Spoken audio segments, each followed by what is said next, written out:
أعوذ بالله من الشيطان الرجيم. بسم الله الرحمن الرحيم. ألف لام ميم. ذلك الكتاب لا ريب فيه هدى للمتقين الذين يؤمنون بالغيب ويقيمون الصلاة ومما رزقناهم ينفقون والذين يؤمنون بما أنزل إليك وما أنزل من قبلك وبالآخرة هم يوقنون أولئك على هدى من ربهم وأولئك هم المفلحون. إن الذين كفروا سواء عليهم أأنذرتهم أم لم تنذرهم لا يؤمنون. ختم الله على قلوبهم وعلى سمعهم وعلى أبصارهم غشاوة ولهم عذاب عظيم. ومن الناس من يقول آمنا بالله وباليوم الآخر وما هم بمؤمنين يخادعون الله والذين آمنوا وما يخدعون إلا أنفسهم وما يشعرون. في قلوبهم مرض فزادهم الله مرضا ولهم عذاب أليم بما كانوا يكذبون. وإذا قيل لهم لا تفسدوا في الأرض قالوا إنما نحن مصلحون ألا إنهم هم المفسدون ولكن لا يشعرون. وإذا قيل لهم آمنوا كما آمن الناس قالوا أنؤمن كما آمن السفهاء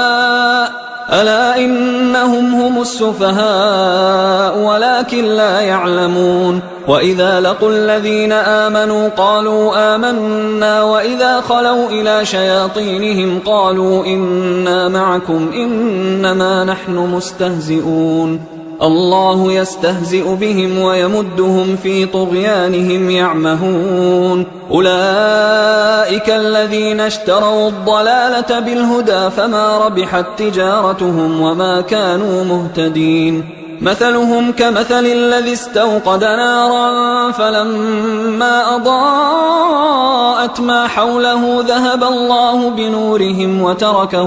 وتركهم في ظلمات لا يبصرون. صم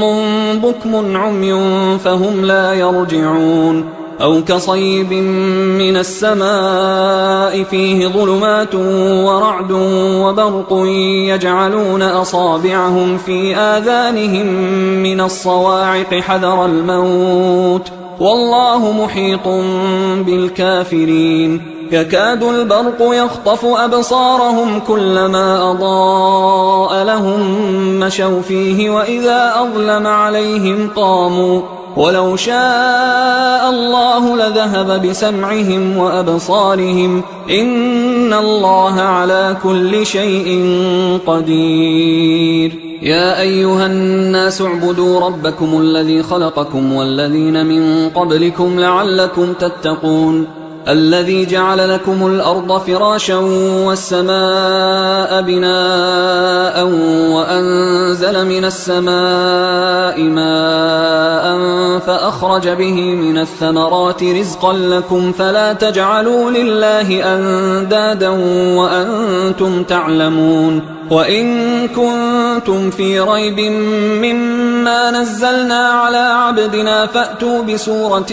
من مثله وادعوا شهداءكم من دون الله إن كنتم صادقين. فإن لم تفعلوا ولن تفعلوا فاتقوا النار التي وقودها الناس والحجارة أعدت للكافرين. وبشر الذين آمنوا وعملوا الصالحات أن لهم جنات تجري من تحتها الأنهار كلما رزقوا منها من ثمرة رزقا قالوا هذا الذي رزقنا من قبل وأتوا به متشابها ولهم فيها أزواج مطهرة وهم فيها خالدون. إن الله لا يستحيي أن يضرب مثلا ما بعوضة فما فوقها فأما الذين آمنوا فيعلمون أنه الحق من ربهم، وأما الذين كفروا فيقولون ماذا أراد الله بهذا مثلا يضل به كثيرا ويهدي به كثيرا وما يضل به إلا الفاسقين الذين ينقضون عهد الله من بعد ميثاقه ويقطعون ما أمر الله به أن يوصل ويفسدون في الأرض أولئك هم الخاسرون. كيف تكفرون بالله وكنتم أمواتا فأحياكم ثم يميتكم ثم يحييكم ثم إليه ترجعون. هو الذي خلق لكم ما في الأرض جميعا ثم استوى إلى السماء فسواهن 7 سماوات وهو بكل شيء عليم. وإذ قال ربك للملائكة إني جاعل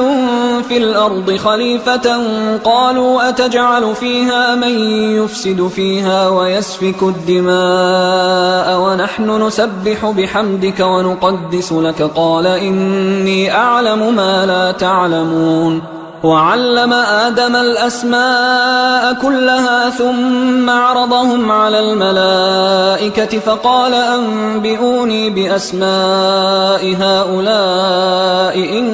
كنتم صادقين. قالوا سبحانك لا علم لنا إلا ما علمتنا إنك أنت العليم الحكيم. قال يا آدم أنبئهم بأسمائهم فلما أنبأهم بأسمائهم قال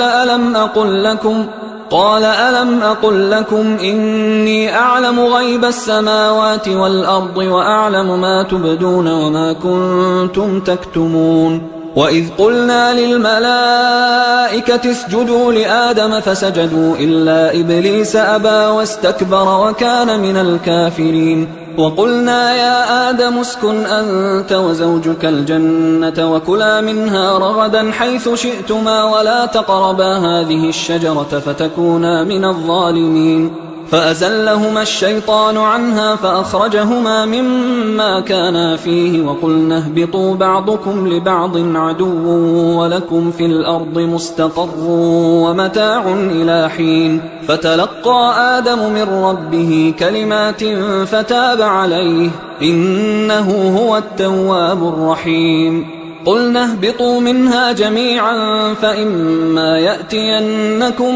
مني هدى فمن تبع هداي فلا خوف عليهم ولا هم يحزنون. والذين كفروا وكذبوا بآياتنا أولئك أصحاب النار هم فيها خالدون. يا بني إسرائيل اذكروا نعمتي التي أنعمت عليكم وأوفوا بعهدي أوف بعهدكم وإياي فارهبون. وآمنوا بما أنزلت مصدقا لما معكم ولا تكونوا أول كافر به ولا تشتروا بآياتي ثمنا قليلا وإياي فاتقون. ولا تلبسوا الحق بالباطل وتكتموا الحق وأنتم تعلمون. وأقيموا الصلاة وآتوا الزكاة واركعوا مع الراكعين. أتأمرون الناس بالبر وتنسون أنفسكم وأنتم تتلون الكتاب أفلا تعقلون. واستعينوا بالصبر والصلاة وإنها لكبيرة إلا على الخاشعين الذين يظنون أنهم ملاقو ربهم وأنهم إليه راجعون. يا بني إسرائيل اذكروا نعمتي التي أنعمت عليكم وأني فضلتكم على العالمين. واتقوا يوما لا تجزي نفس عن نفس شيئا ولا يقبل منها شفاعة ولا يؤخذ منها عدل ولا هم ينصرون. وإذ نجيناكم من آل فرعون يسومونكم سوء العذاب يذبحون أبناءكم ويستحيون نساءكم وفي ذلكم بلاء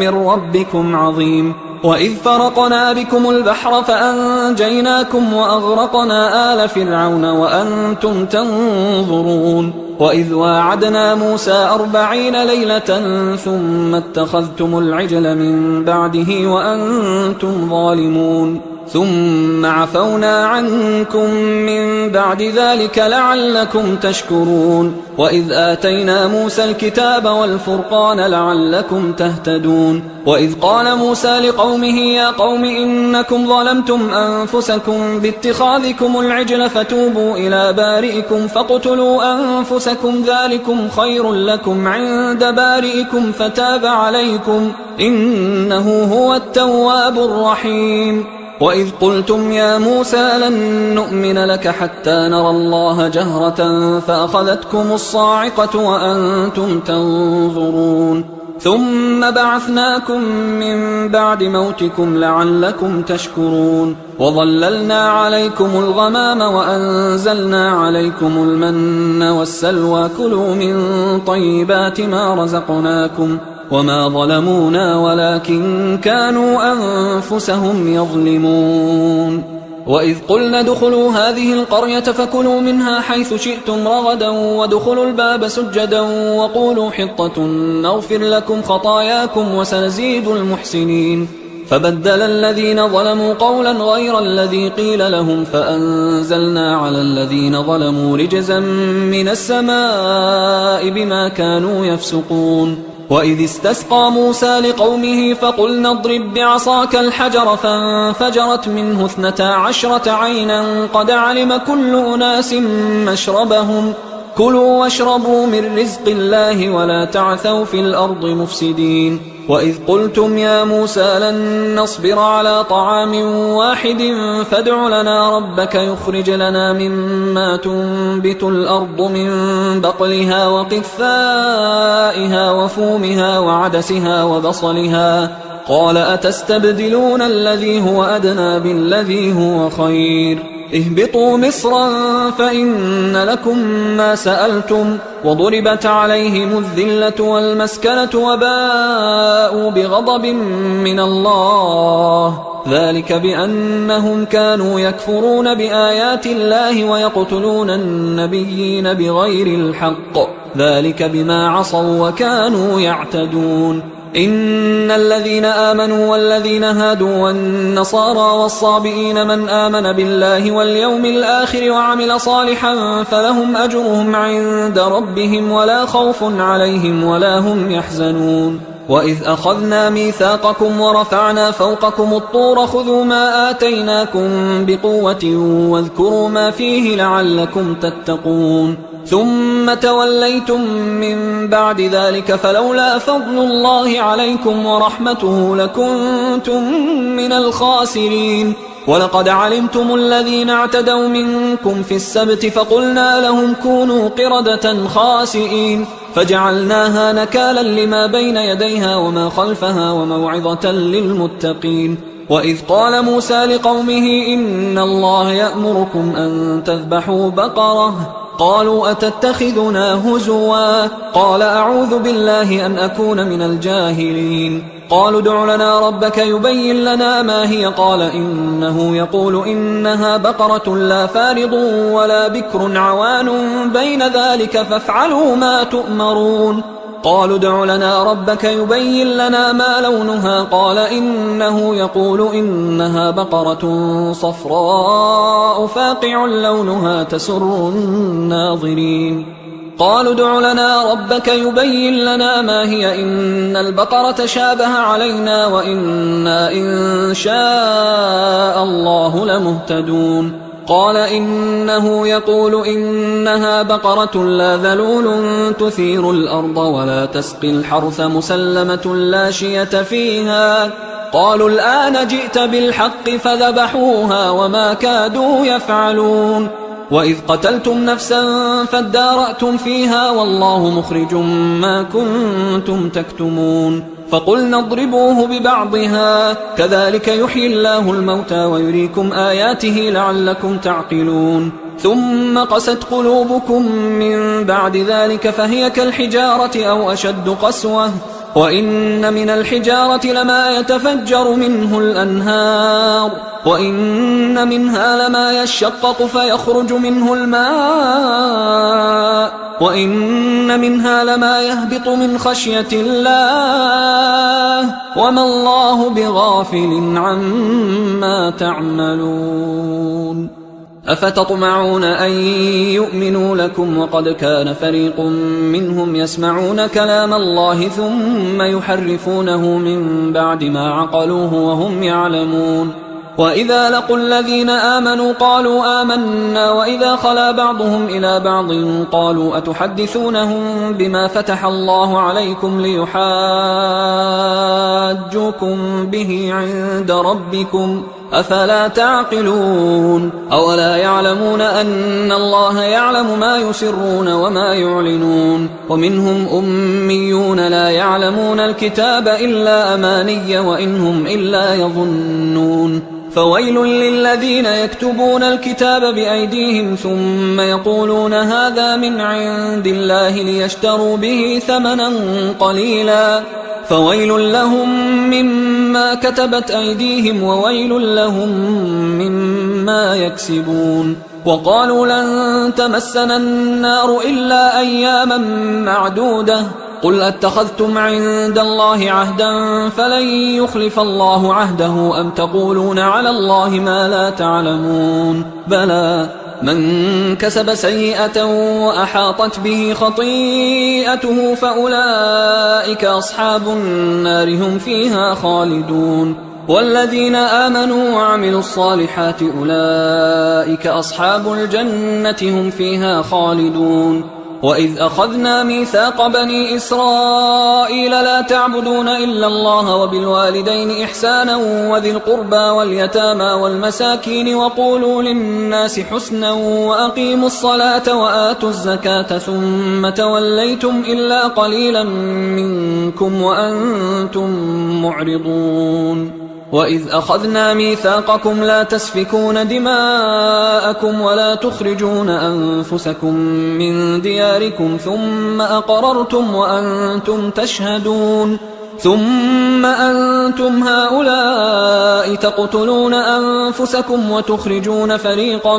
منكم من ديارهم تظاهرون عليهم بالإثم والعدوان وإن يأتوكم أسارى تفادوهم وهو محرم عليكم إخراجهم أفتؤمنون ببعض الكتاب وتكفرون ببعض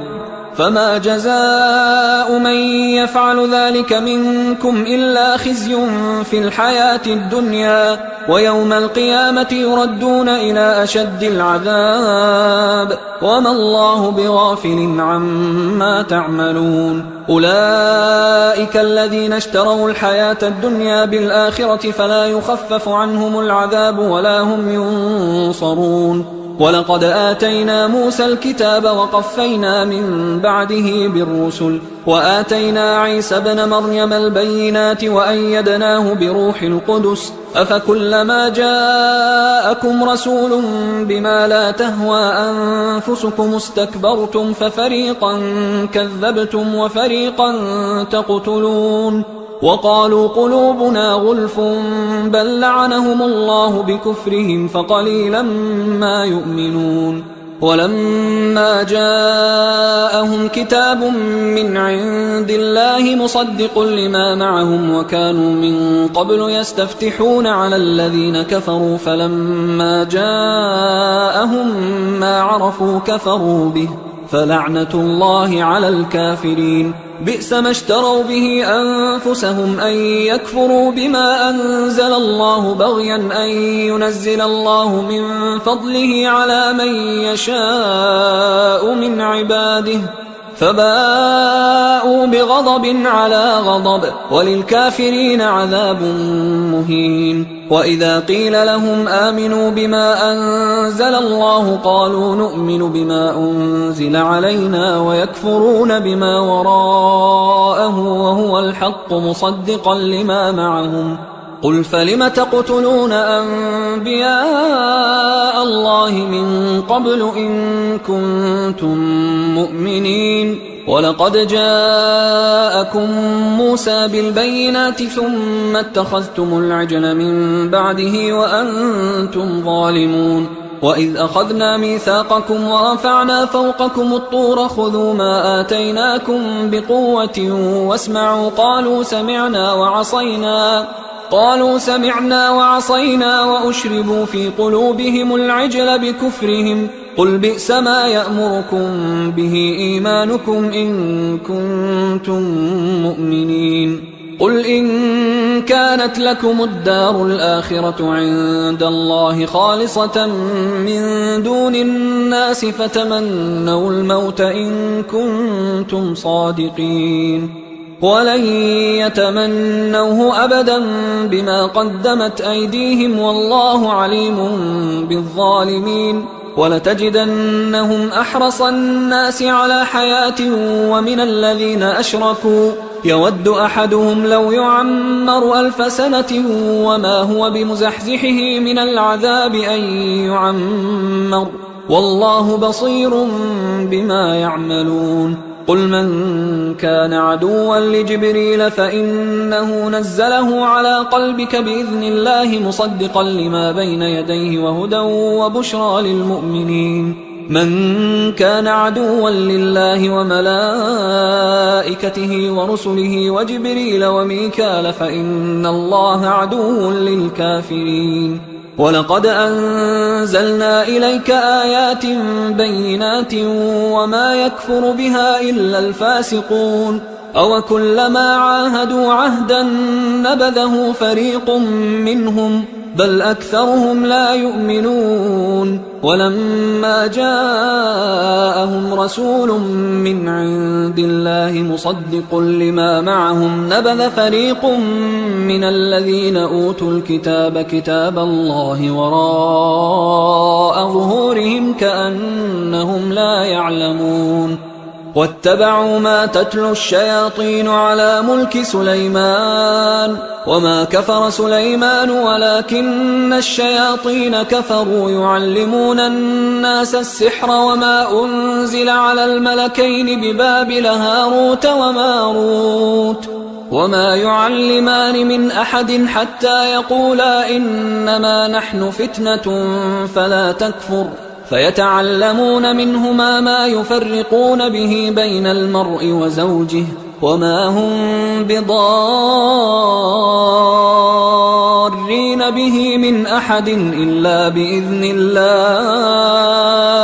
ويتعلمون ما يضرهم ولا ينفعهم ولقد علموا لمن اشتراه ما له في الآخرة من خلاق ولبئس ما شروا به أنفسهم لو كانوا يعلمون ولو أنهم آمنوا واتقوا لمثوبة من عند الله خير لو كانوا يعلمون يا أيها الذين آمنوا لا تقولوا راعنا وقولوا انظرنا واسمعوا وللكافرين عذاب أليم ما يود الذين كفروا من أهل الكتاب ولا المشركين أن ينزل عليكم من خير من ربكم والله يختص برحمته من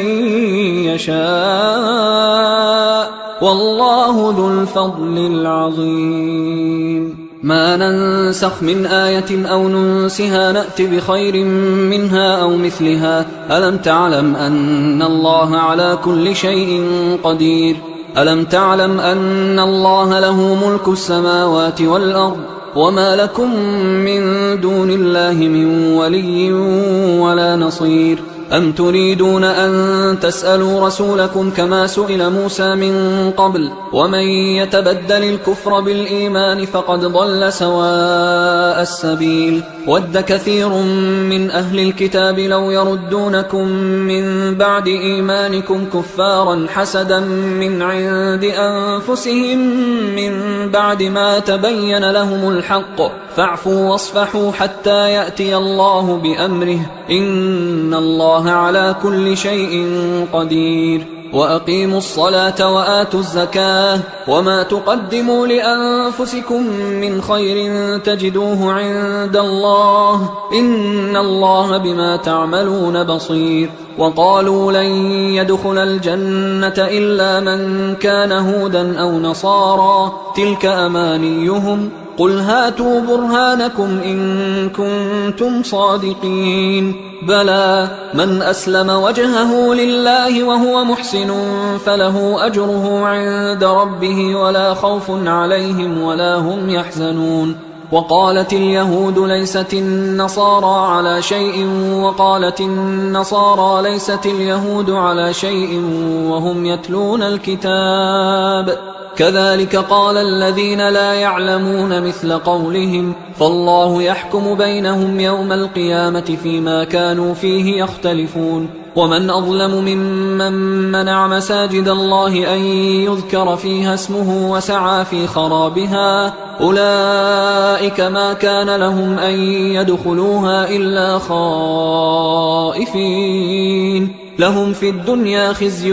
ولهم في الآخرة عذاب عظيم ولله المشرق والمغرب فأينما تولوا فثم وجه الله إن الله واسع عليم وقالوا اتخذ الله ولدا سبحانه بل له ما في السماوات والأرض كل له قانتون بديع السماوات والأرض وإذا قضى أمرا فإنما يقول له كن فيكون وقال الذين لا يعلمون لولا يكلمنا الله أو تأتينا آية كذلك قال الذين من قبلهم مثل قولهم تشابهت قلوبهم قد بينا الآيات لقوم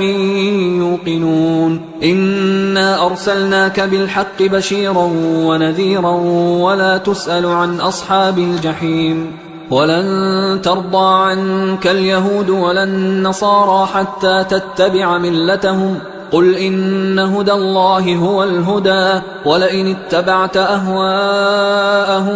بعد الذي جاءك من العلم ما لك من الله من ولي ولا نصير الذين آتيناهم الكتاب يتلونه حق تلاوته أولئك يؤمنون به ومن يكفر به فأولئك هم الخاسرون يا بني إسرائيل اذكروا نعمتي التي أنعمت عليكم وأني فضلتكم على العالمين واتقوا يوما لا تجزي نفس عن نفس شيئا ولا يقبل منها عدل ولا تنفعها شفاعة ولا هم ينصرون وإذ ابتلى إبراهيم ربه بكلمات فأتمهن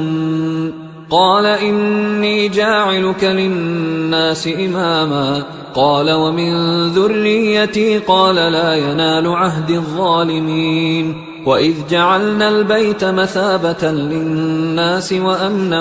واتخذوا من مقام إبراهيم مصلى وعهدنا إلى إبراهيم وإسماعيل أن طهرا بيتي للطائفين والعاكفين والركع السجود وإذ قال إبراهيم رب اجعل هذا بلدا آمنا وارزق أهله من الثمرات من آمن منهم بالله واليوم الآخر قال ومن كفر فأمتعه قليلا ثم أضطره إلى عذاب النار وبئس المصير وإذ يرفع إبراهيم القواعد من البيت وإسماعيل ربنا تقبل منا إنك أنت السميع العليم ربنا وجعلنا مسلمين لك ومن ذريتنا أمة مسلمة لك وأرنا مناسكنا وتب علينا إنك أنت التواب الرحيم ربنا وبعث فيهم رسولا منهم يتلو عليهم آياتك ويعلمهم الكتاب والحكمة ويزكيهم إنك أنت العزيز الحكيم ومن يرغب عن ملة إبراهيم إلا من سفه نفسه ولقد اصطفيناه في الدنيا وإنه في الآخرة لمن الصالحين إذ قال له ربه أسلم قال أسلمت لرب العالمين. ووصى بها إبراهيم بنيه ويعقوب يا بني إن الله اصطفى لكم الدين فلا تموتن إلا وأنتم مسلمون. أم كنتم شهداء إذ حضر يعقوب الموت إذ قال لبنيه ما تعبدون من بعدي قالوا نعبد إلهك وإله آبائك إبراهيم وإسماعيل وإسحاق إلها واحدا ونحن له مسلمون. تلك أمة قد خلت لها ما كسبت ولكم ما كسبتم ولا تسألون عما كانوا يعملون. وقالوا كونوا هودا أو نصارى تهتدوا قل بل ملة إبراهيم حنيفا وما كان من المشركين. قولوا آمنا بالله وما أنزل إلينا وما أنزل إلى إبراهيم وإسماعيل وإسحاق ويعقوب والأسباط وما أوتي موسى وعيسى وما أوتي النبيون من ربهم لا نفرق بين أحد منهم ونحن له مسلمون. فإن آمنوا بمثل ما آمنتم به فقد اهتدوا وإن تولوا فإنما هم في شقاق فسيكفيكهم الله وهو السميع العليم. صبغة الله ومن أحسن من الله صبغة ونحن له عابدون. قل أتحاجوننا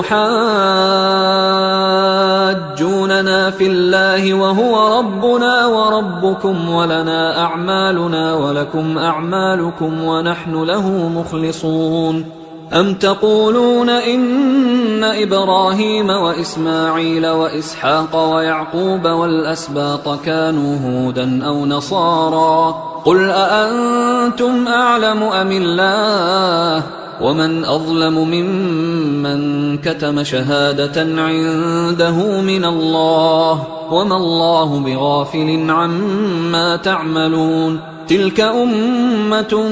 قد خلت لها ما كسبت ولكم ما كسبتم ولا تسألون عما كانوا يعملون. سيقول السفهاء من الناس ما ولاهم عن قبلتهم التي كانوا عليها قل لله المشرق والمغرب يهدي من يشاء إلى صراط مستقيم. وكذلك جعلناكم أمة وسطا لتكونوا شهداء على الناس ويكون الرسول عليكم شهيدا. وما جعلنا القبلة التي كنت عليها إلا لنعلم من يتبع الرسول ممن ينقلب على عقبيه وإن كانت لكبيرة إلا على الذين هدى الله وما كان الله ليضيع إيمانكم إن الله بالناس لرؤوف رحيم. قد نرى تقلب وجهك في السماء فلنولينك قبلة ترضاها فول وجهك شطر المسجد الحرام وحيث ما كنتم فولوا وجوهكم شطره وإن الذين أوتوا الكتاب ليعلمون أنه الحق من ربهم وما الله بغافل عما يعملون. ولئن أتيت الذين أوتوا الكتاب بكل آية ما تبعوا قبلتك وما أنت بتابع قبلتهم وما بعضهم بتابع قبلة بعض ولئن اتبعت أهواءهم من بعد ما جاءك من العلم إنك إذا لمن الظالمين. الذين آتيناهم الكتاب يعرفونه كما يعرفون أبناءهم وإن فريقا منهم ليكتمون الحق وهم يعلمون. الحق من ربك فلا تكونن من الممترين ولكل وجهة هو موليها فاستبقوا الخيرات أينما تكونوا يأت بكم الله جميعا إن الله على كل شيء قدير ومن حيث خرجت فول وجهك شطر المسجد الحرام وإنه للحق من ربك وما الله بغافل عما تعملون ومن حيث خرجت فول وجهك شطر المسجد الحرام وحيث ما كنتم فولوا وجوهكم شطره لئلا يكون للناس عليكم حجة إلا الذين ظلموا منهم فلا تخشوهم واخشوني ولأتم نعمتي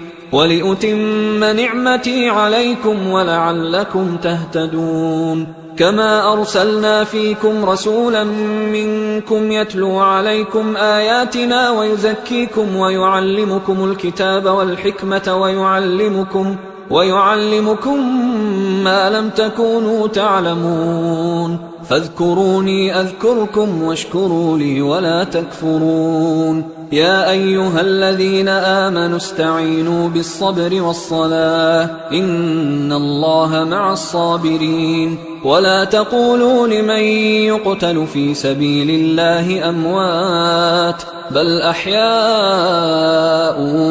ولكن لا تشعرون ولنبلونكم بشيء من الخوف والجوع ونقص من الأموال والأنفس والثمرات وبشر الصابرين الذين إذا أصابتهم مصيبة قالوا إنا لله وإنا إليه راجعون أولئك عليهم صلوات من ربهم ورحمة وأولئك هم المهتدون إن الصفا والمروة من شعائر الله فمن حج البيت أو اعتمر فلا جناح عليه أن يطوف بهما ومن تطوع خيرا فإن الله شاكر عليم إن الذين يكتمون ما أنزلنا من البينات والهدى من بعد ما بيناه للناس في الكتاب أولئك يلعنهم الله ويلعنهم اللاعنون إلا الذين تابوا وأصلحوا وبينوا فأولئك أتوب عليهم وأنا التواب الرحيم إن الذين كفروا وماتوا وهم كفار أولئك عليهم لعنة الله والملائكة والناس أجمعين خالدين فيها لا يخفف عنهم العذاب ولا هم ينظرون وإلهكم إله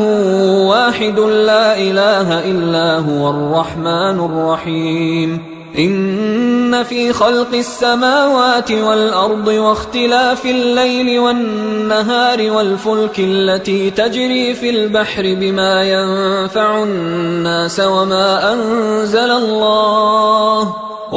أنزل الله من السماء من ماء فأحيا به الأرض بعد موتها وبث فيها من كل دابة وتصريف الرياح والسحاب المسخر بين السماء والأرض لآيات لقوم يعقلون ومن الناس من يتخذ من دون الله أندادا يحبونهم كحب الله والذين آمنوا أشد حبا لله ولو يرى الذين ظلموا إذ يرون العذاب أن القوة لله جميعا وأن الله شديد العذاب إذ تبرأ الذين اتبعوا من الذين اتبعوا ورأوا العذاب وتقطعت بهم الأسباب وقال الذين اتبعوا لو أن لنا كرة فنتبرأ منهم كما تبرأوا منا كذلك يريهم الله أعمالهم حسرات عليهم وما هم بخارجين من النار يا أيها الناس كلوا مما في الأرض حلالا طيبا ولا تتبعوا خطوات الشيطان إنه لكم عدو مبين إنما يأمركم بالسوء والفحشاء وأن تقولوا على الله ما لا تعلمون وإذا قيل لهم اتبعوا ما أنزل الله قالوا بل نتبع ما ألفينا عليه آباءنا أولو كان آباؤهم لا يعقلون شيئا ولا يهتدون ومثل الذين كفروا كمثل الذي ينعق بما لا يسمع إلا دعاء ونداء صم بكم عمي فهم لا يعقلون يا أيها الذين آمنوا كلوا من طيبات ما رزقناكم واشكروا لله إن كنتم إياه تعبدون إنما حرم عليكم الميتة والدم ولحم الخنزير وما أهل به لغير الله فمن اضطر غير باغ ولا عاد فلا إثم عليه إن الله غفور رحيم إن الذين يكتمون ما أنزل الله من الكتاب ويشترون به ثمنا قليلا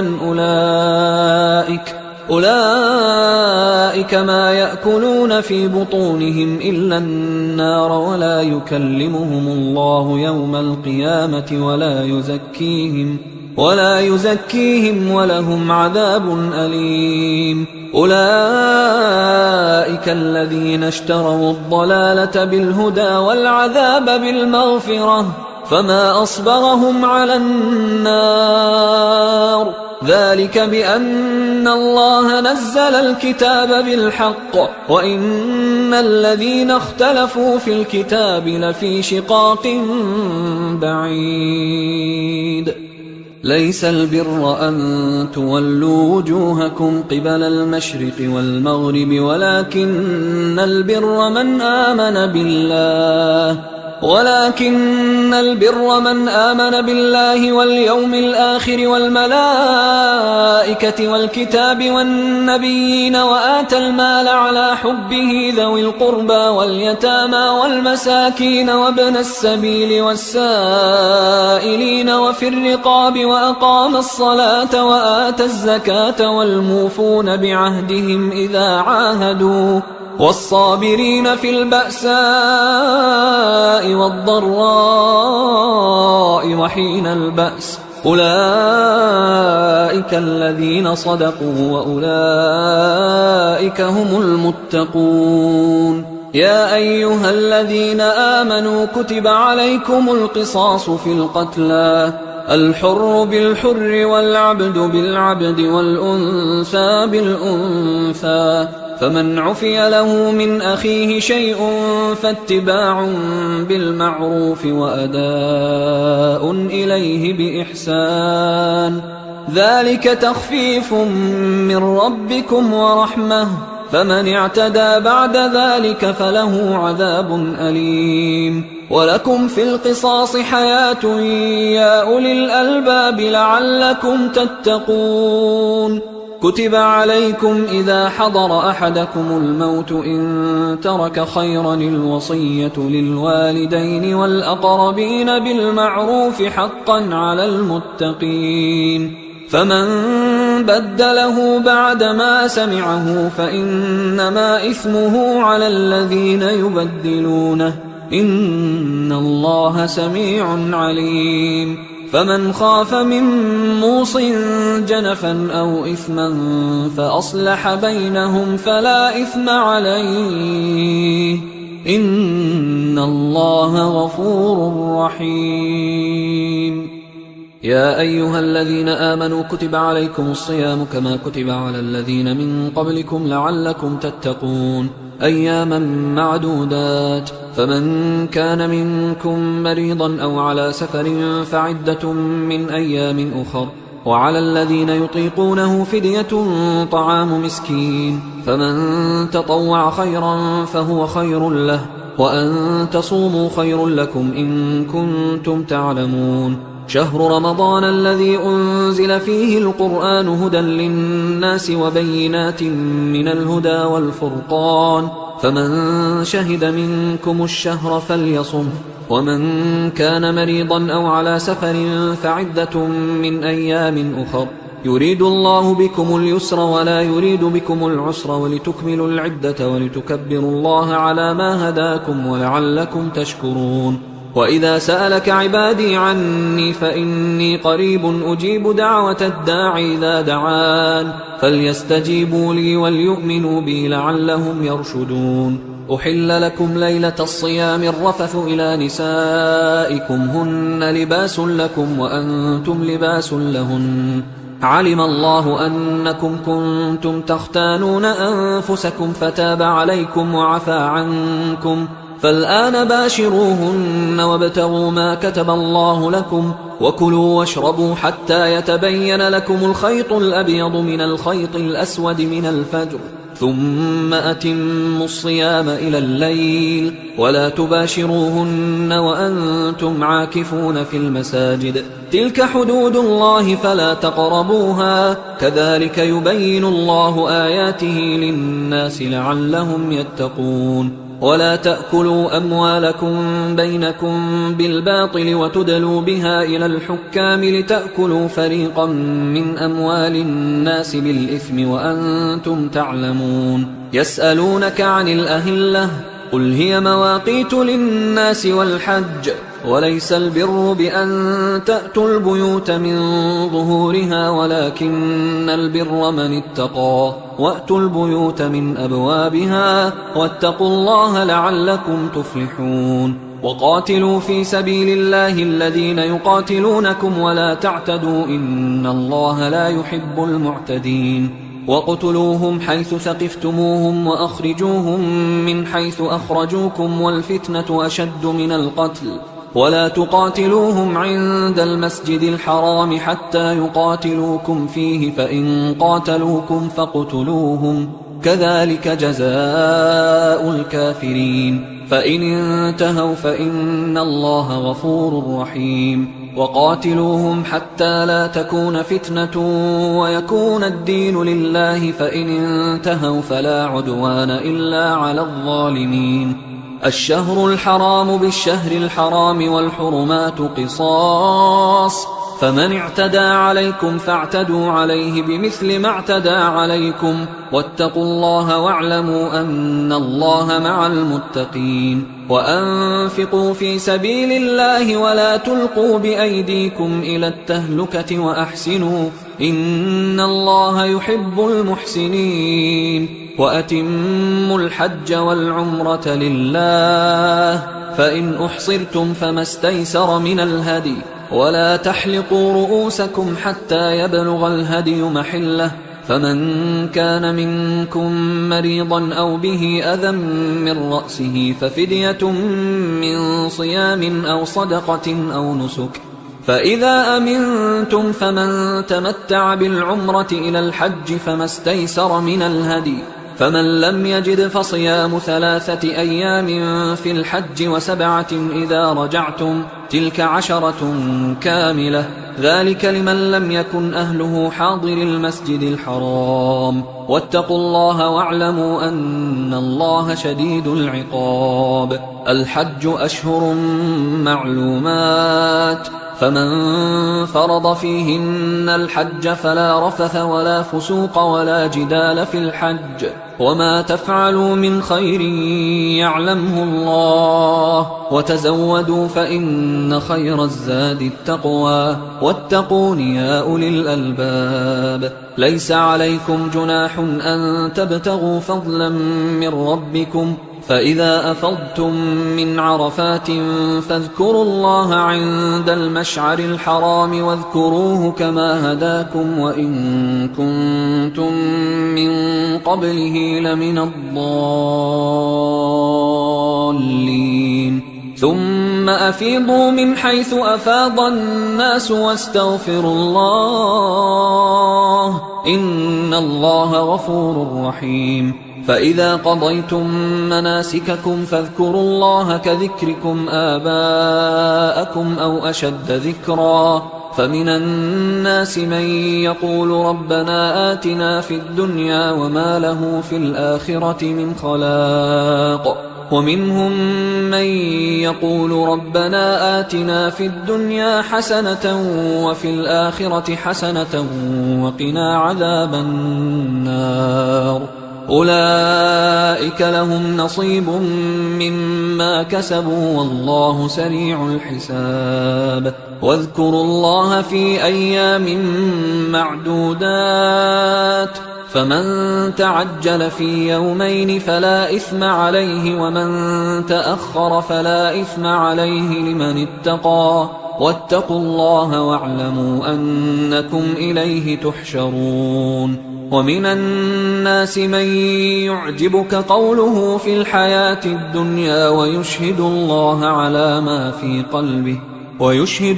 على ما في قلبه وهو ألد الخصام وإذا تولى سعى في الأرض ليفسد فيها ويهلك الحرث والنسل والله لا يحب الفساد وإذا قيل له اتق الله أخذته العزة بالإثم فحسبه جهنم ولبئس المهاد ومن الناس من يشري نفسه ابتغاء مرضات الله والله رؤوف بالعباد يا أيها الذين آمنوا ادخلوا في السلم كافة ولا تتبعوا خطوات الشيطان إنه لكم عدو مبين فإن زللتم من بعد ما جاءتكم البينات فاعلموا أن الله عزيز حكيم هل ينظرون إلا أن يأتيهم الله في ظلل من الغمام والملائكة وقضي الأمر وإلى الله ترجع الأمور سل بني إسرائيل كم آتيناهم من آية بينة ومن يبدل نعمة الله من بعد ما جاءته فإن الله شديد العقاب زين للذين كفروا الحياة الدنيا ويسخرون من الذين آمنوا والذين اتقوا فوقهم يوم القيامة والله يرزق من يشاء بغير حساب كان الناس أمة واحدة فبعث الله النبيين مبشرين ومنذرين وأنزل معهم الكتاب بالحق ليحكم بين الناس فيما اختلفوا فيه وما اختلف فيه إلا الذين أوتوه من بعد ما جاءتهم البينات بغيا بينهم فهدى الله الذين آمنوا لما اختلفوا فيه من الحق بإذنه والله يهدي من يشاء إلى صراط مستقيم أم حسبتم أن تدخلوا الجنة ولما يأتكم مثل الذين خلوا من قبلكم مستهم البأساء والضراء وزلزلوا حتى يقول الرسول والذين آمنوا معه متى نصر الله ألا إن نصر الله قريب يسألونك ماذا ينفقون قل ما أنفقتم من خير فللوالدين والأقربين واليتامى والمساكين وابن السبيل وما تفعلوا من خير فإن الله به عليم كتب عليكم القتال وهو كره لكم وعسى أن تكرهوا شيئا وهو خير لكم وعسى أن تحبوا شيئا وهو شر لكم والله يعلم وأنتم لا تعلمون يسألونك عن الشهر الحرام قتال فيه قل قتال فيه كبير وصد عن سبيل الله وكفر به والمسجد الحرام وإخراج أهله منه أكبر عند الله والفتنة أكبر من القتل ولا يزالون يقاتلونكم حتى يردوكم عن دينكم إن استطاعوا ومن يرتدد منكم عن دينه فيمت وهو كافر فأولئك حبطت أعمالهم في الدنيا والآخرة وأولئك أصحاب النار هم فيها خالدون إن الذين آمنوا والذين هاجروا وجاهدوا في سبيل الله أولئك يرجون رحمة الله والله غفور رحيم يسألونك عن الخمر والميسر قل فيهما إثم كبير ومنافع للناس وإثمهما أكبر من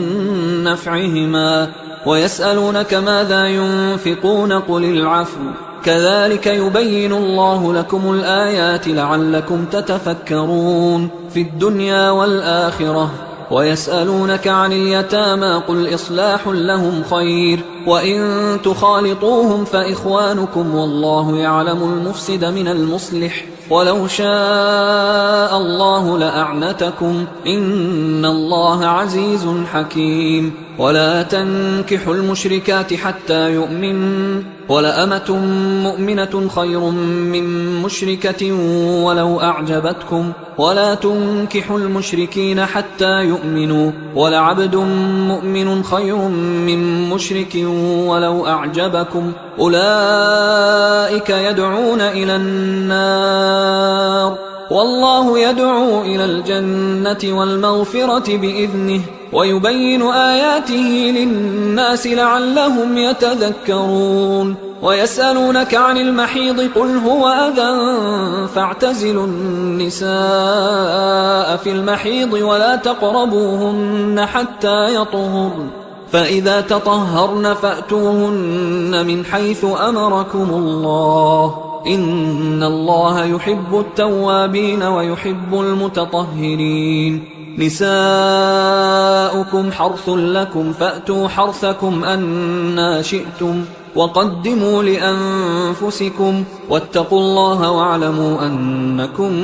ملاقوه وبشر المؤمنين ولا تجعلوا الله عرضة لأيمانكم أن تبروا وتتقوا وتصلحوا بين الناس والله سميع عليم لا يؤاخذكم الله باللغو في أيمانكم ولكن يؤاخذكم بما كسبت قلوبكم والله غفور حليم للذين يؤلون من نسائهم تربص 4 أشهر فإن فاءوا فإن الله غفور رحيم وإن عزموا الطلاق فإن الله سميع عليم والمطلقات يتربصن بأنفسهن 3 قروء ولا يحل لهن أن يكتمن ما خلق الله في أرحامهن إن كن يؤمن بالله واليوم الآخر وبعولتهن أحق بردهن في ذلك إن أرادوا إصلاحا ولهن مثل الذي عليهن بالمعروف وللرجال عليهن درجة والله عزيز حكيم الطلاق 2 فإمساك بمعروف أو تسريح بإحسان ولا يحل لكم أن تأخذوا مما آتيتموهن شيئا إلا أن يخافا ألا يقيما حدود الله فإن خفتم ألا يقيما حدود الله فلا جناح عليهما فيما افتدت به، تلك حدود الله فلا تعتدوها، ومن يتعد حدود الله فأولئك هم الظالمون. فإن طلقها فلا تحل له من بعد حتى تنكح زوجا غيره، فإن طلقها فلا جناح عليهما أن يتراجعا إن ظنا أن يقيما حدود الله، وتلك حدود الله يبينها لقوم يعلمون. وإذا طلقتم النساء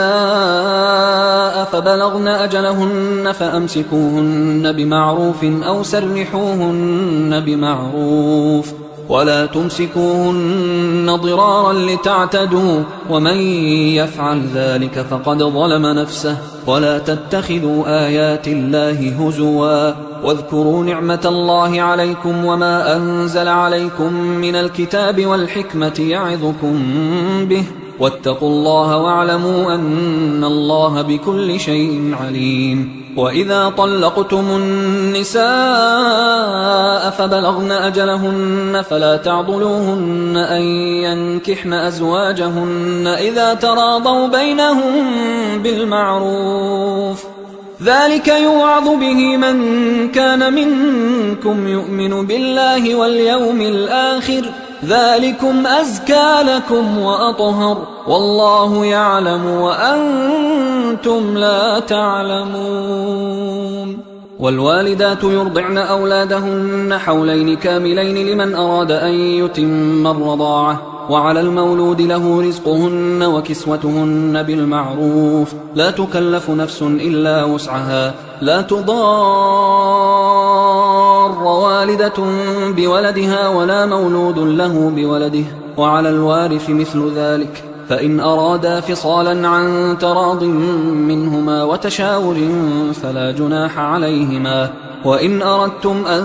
تسترضعوا أولادكم فلا جناح عليكم إذا سلمتم ما آتيتم بالمعروف، واتقوا الله واعلموا أن الله بما تعملون بصير. والذين يتوفون منكم ويذرون أزواجا يتربصن بأنفسهن 4 أشهر و10، فإذا بلغن أجلهن فلا جناح عليكم فيما فعلن في أنفسهن بالمعروف، والله بما تعملون خبير. ولا جناح عليكم فيما عرضتم به من خطبة النساء أو أكننتم في أنفسكم، علم الله أنكم ستذكرونهن ولكن لا تواعدوهن سرا إلا أن تقولوا قولا معروفا، ولا تعزموا عقدة النكاح حتى يبلغ الكتاب أجله، واعلموا أن الله يعلم ما في أنفسكم فاحذروه، واعلموا أن الله غفور حليم. لا جناح عليكم إن طلقتم النساء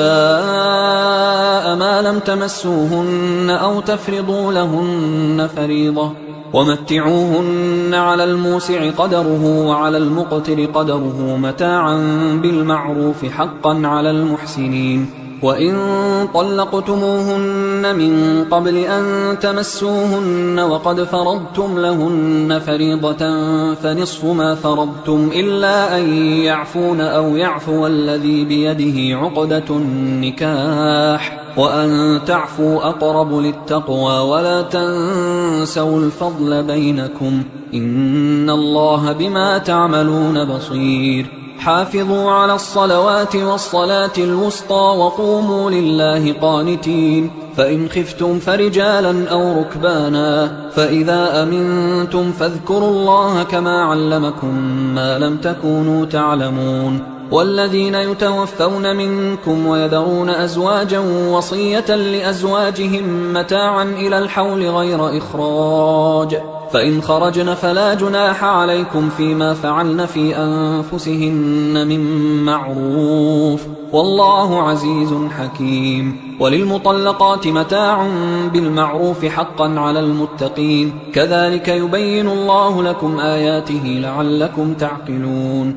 ألم تر إلى الذين خرجوا من ديارهم وهم ألوف حذر الموت فقال لهم الله موتوا ثم أحياهم إن الله لذو فضل على الناس ولكن أكثر الناس لا يشكرون وقاتلوا في سبيل الله واعلموا أن الله سميع عليم من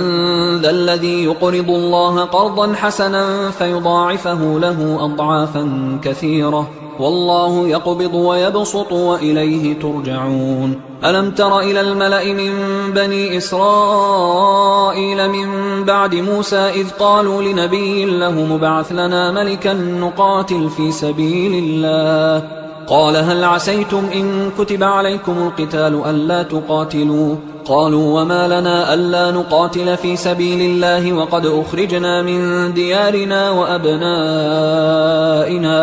فلما كتب عليهم القتال تولوا إلا قليلا منهم والله عليم بالظالمين وقال لهم نبيهم إن الله قد بعث لكم طالوت ملكا قالوا أنى يكون له الملك علينا ونحن أحق بالملك منه ولم يؤت سعة من المال قال إن الله اصطفاه عليكم وزاده بسطة في العلم والجسم والله يؤتي ملكه من يشاء والله واسع عليم وقال لهم نبيهم إن آية ملكه أن يأتيكم التابوت فيه سكينة من ربكم وبقية مما ترك آل موسى وآل هارون تحمله الملائكة إن في ذلك لآية لكم إن كنتم مؤمنين فلما فصل طالوت بالجنود قال إن الله مبتليكم بنهر فمن شرب منه فليس مني ومن لم يطعمه فإنه مني إلا من اغترف غرفة بيده فشربوا منه إلا قليلا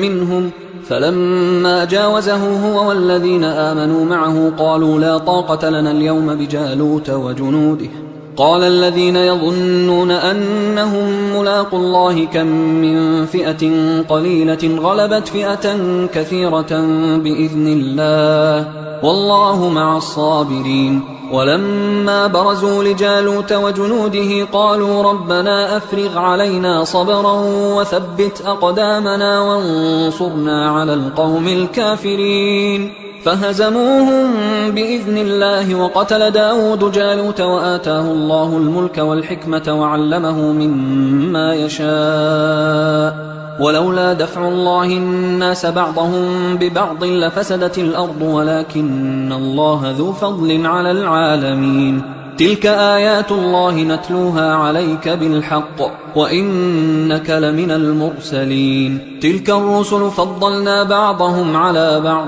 منهم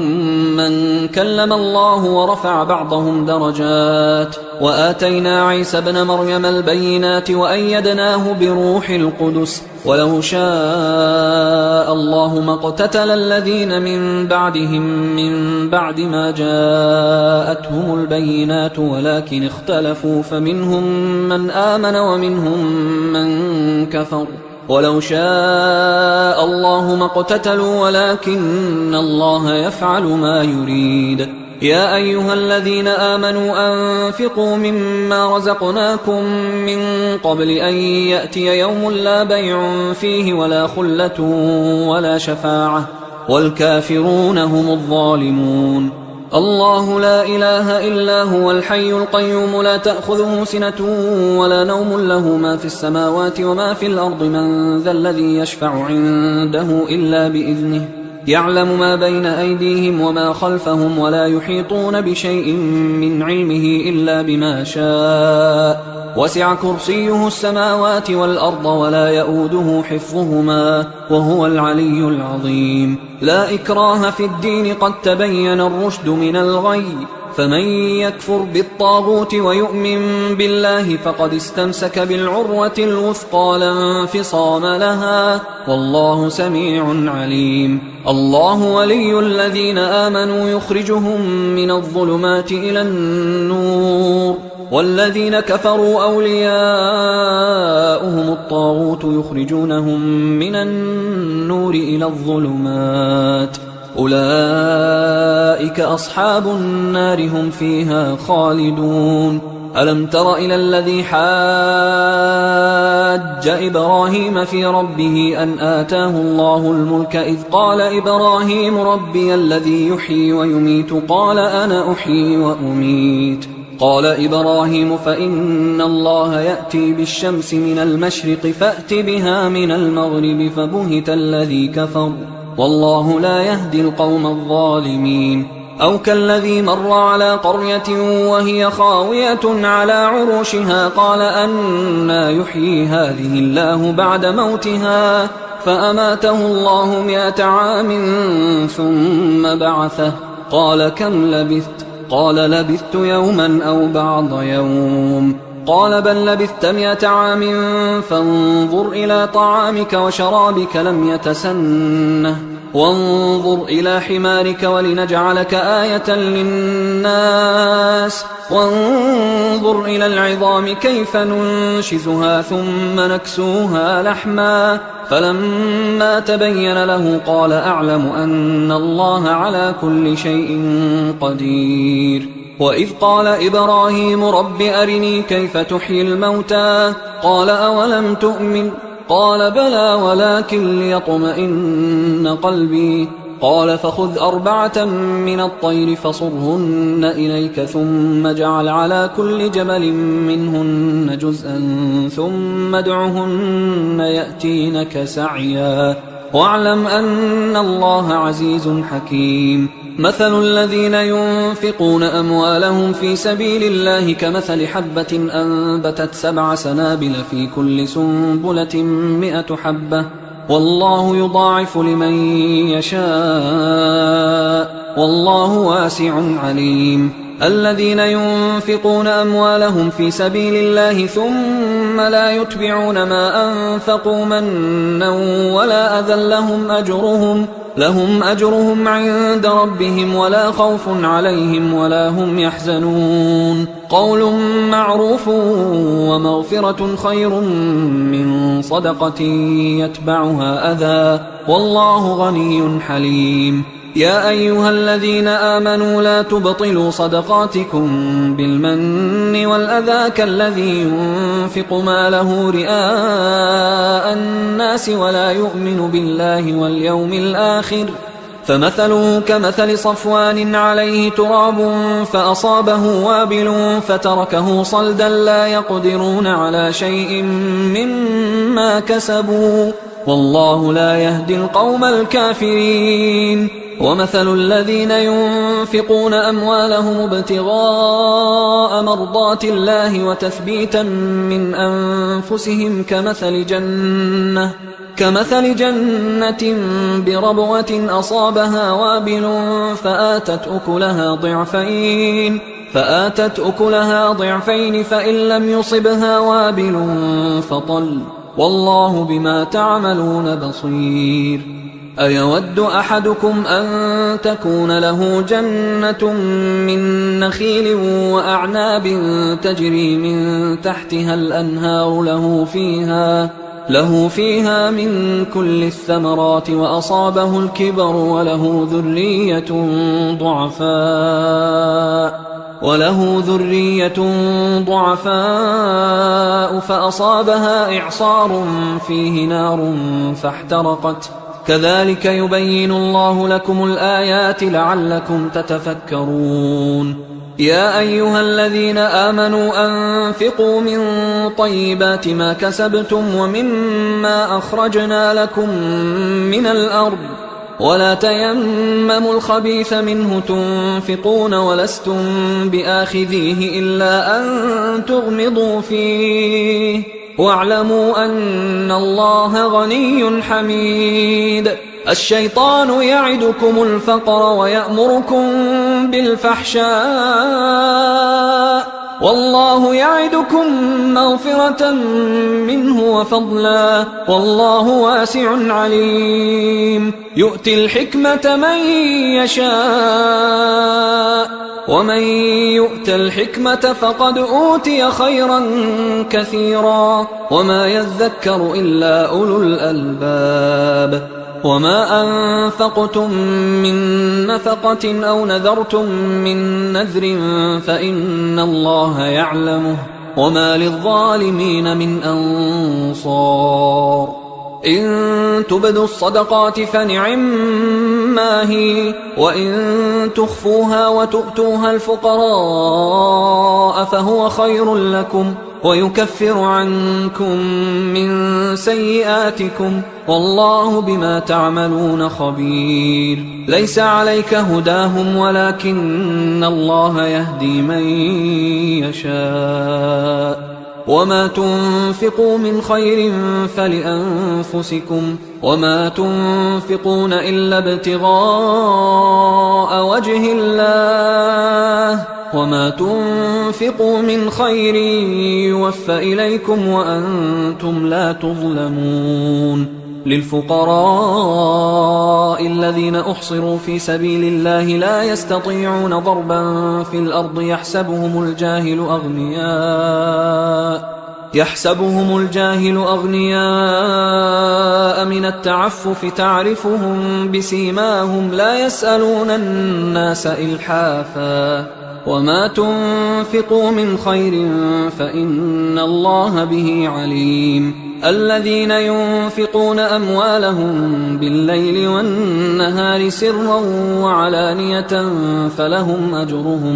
فلهم أجرهم عند ربهم ولا خوف عليهم ولا هم يحزنون. الذين يأكلون الربا لا يقومون إلا كما يقوم الذي يتخبطه الشيطان من المس ذلك بأنهم قالوا إنما البيع مثل الربا وأحل الله البيع وحرم الربا. فمن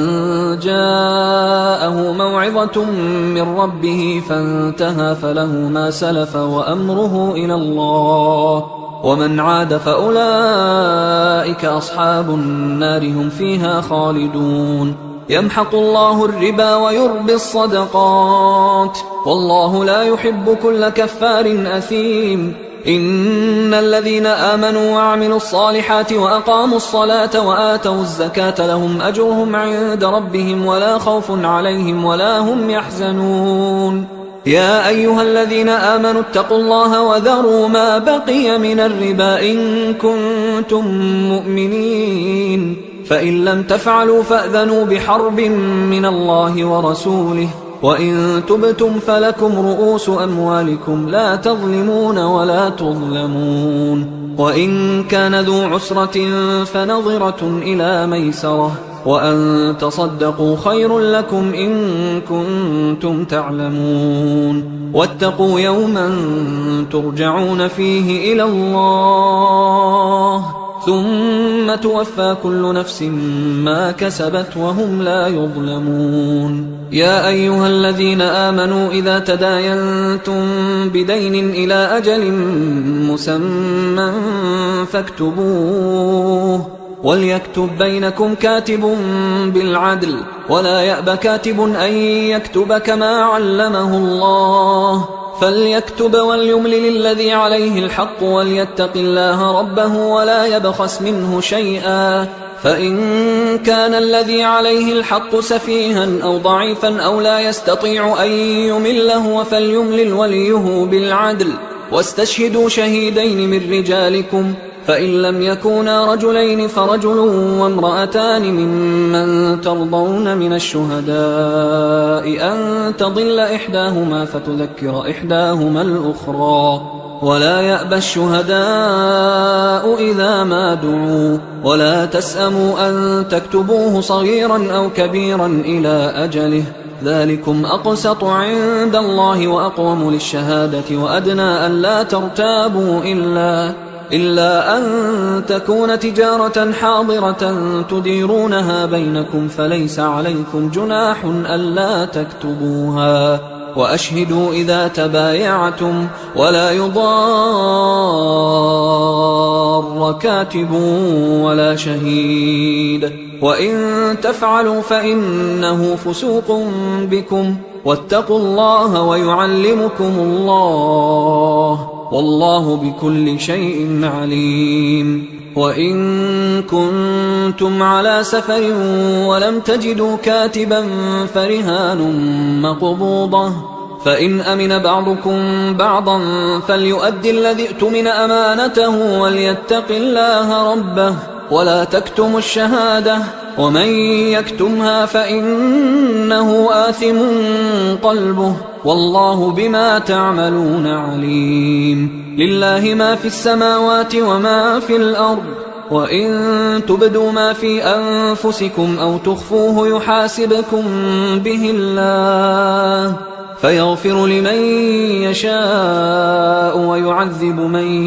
يشاء والله على كل شيء قدير آمن الرسول بما أنزل إليه من ربه والمؤمنون كل آمن بالله وملائكته وكتبه ورسله لا نفرق بين أحد من رسله وقالوا سمعنا وأطعنا غفرانك ربنا وإليك المصير لا يكلف الله نفسا إلا وسعها لها ما كسبت وعليها ما اكتسبت ربنا لا تؤاخذنا إن نسينا أو أخطأنا ربنا ولا تحمل علينا إصرا كما حملته على الذين من قبلنا ربنا ولا تحملنا ما لا طاقة لنا به واعف عنا واغفر لنا وارحمنا أنت مولانا فانصرنا على القوم الكافرين. حصريا على قارئ القرآن.